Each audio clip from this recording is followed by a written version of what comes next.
Hello tout le monde, bienvenue chez Passion avec Tech et Multimédia, j'espère que vous allez bien. Moi c'est le cas. On va parler d'une tablette donc de chez Realme, donc la Pad X, et qui l'ont présenté le 26 mai dernier. Alors, donc après le Realme Pad et le Realme Pad Mini, qu'est-ce qu'il va proposer Realme sur cette tablette? On va voir tout ça dans cette vidéo avec les caractéristiques et les plus ou les moins, ce qu'on pourrait dire par rapport à ça. En tout cas, merci à vous de vous abonner, merci de votre soutien et je vous dis à très vite pour... je vous dis à tout de suite après l'intro. Allez, à tout de suite.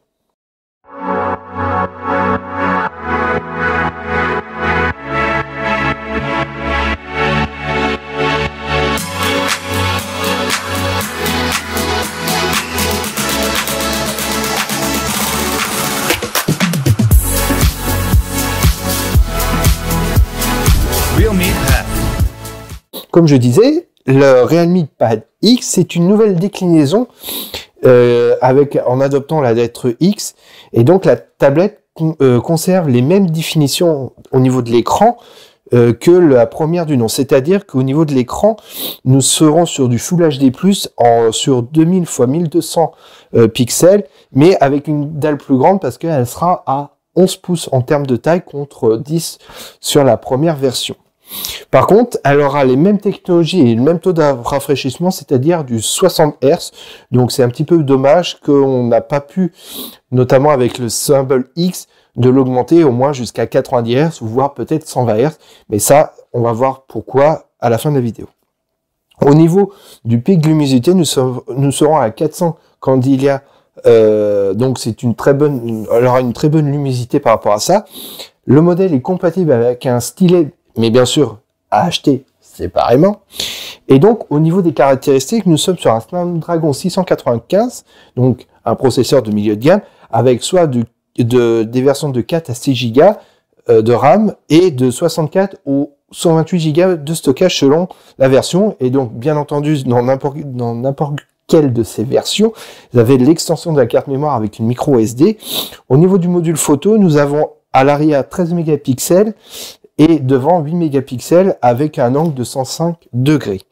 Au niveau de la batterie, elle a une très bonne autonomie. Nous sommes sur une batterie de 8340 mAh avec une charge rapide de 33 watts, donc qui reste très rapide au niveau d'une tablette, au niveau de la recharge. Parce que moi, personnellement, sur la Mi Pad 11, je crois que je suis à 7000 mAh, je sais plus exactement, et j'ai une charge rapide de 22,5 watts.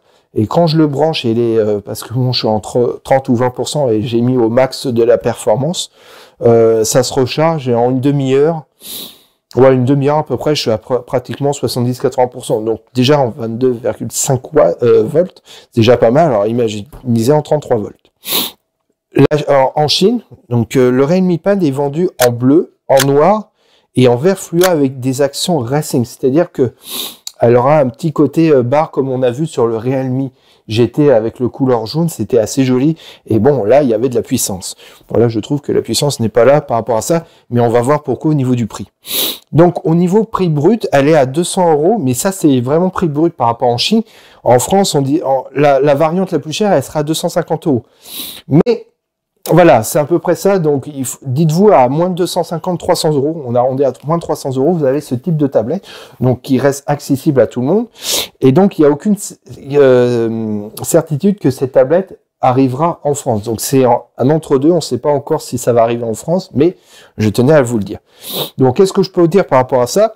On est un peu déçu parce que Realme a proposé déjà deux tablettes, donc le Pad et le Pad Mini, avec des prix complètement compétitifs, c'est un fait.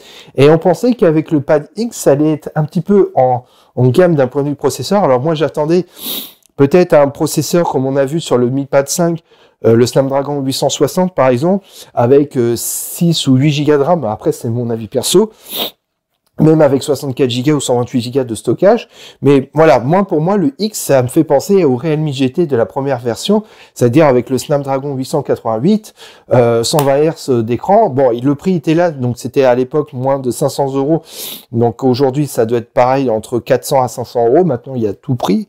Mais voilà, là, on parle d'un smartphone, mais je fais une comparative par rapport au prix à la tablette. Même si elle est à moins de 300 €, j'aurais aimé mettre 50 € ou 100 € de plus, par exemple, et avoir une tablette avec de meilleures performances. Parce que par exemple, moi, avec le MatePad 11, bon, qui ne marche pas sur HarmonyOS, et c'est vraiment une galère, je vous le cache pas, sans les services Google, bon, ça c'est un fait. Mais j'ai un Snapdragon 865. Et je l'ai eu à la sortie à moins de 400 € avec différents accessoires offerts. Mais pour vous dire, au prix de 400 €. Et là, on est à 250. Donc, j'aurais mis 100 € plus, par exemple, pour avoir une meilleure tablette. Et en plus, RealmiPad aurait pu mettre un taux de rafraîchissement à 90 Hz minimum, je pense. Ça aurait pu faire la différence par rapport à ces deux tablettes précédentes. Donc, c'est vrai que on est un petit peu déçu sur la fin, malgré qu'elle a une très bonne, un très bon processeur milieu de gamme, parce que bon, c'est une tablette de milieu de gamme considérée. Mais j'aurais aimé, par exemple, d'avoir un peu plus de puissance au niveau de l'écran, donc c'est-à-dire en 90 Hz, on aurait vu la différence. Là, la seule différence, c'est qu'elle est compatible avec le stylet et il y a différentes couleurs jolies, voilà. Donc le côté esthétique, avant tout, est important, certes, mais par exemple, on aurait pu voir autre chose de plus, je pense, par rapport à cette tablette, mais qui reste intéressante d'un point de vue son prix. Et malheureusement, on ne sait pas si elle sera commercialisée en France. En tout cas, j'espère que cette présentation de cette tablette vous a plu. Dites-moi en commentaire ce que vous avez pensé et je vous dis à très vite pour de nouvelles vidéos. Allez, bisous tout le monde!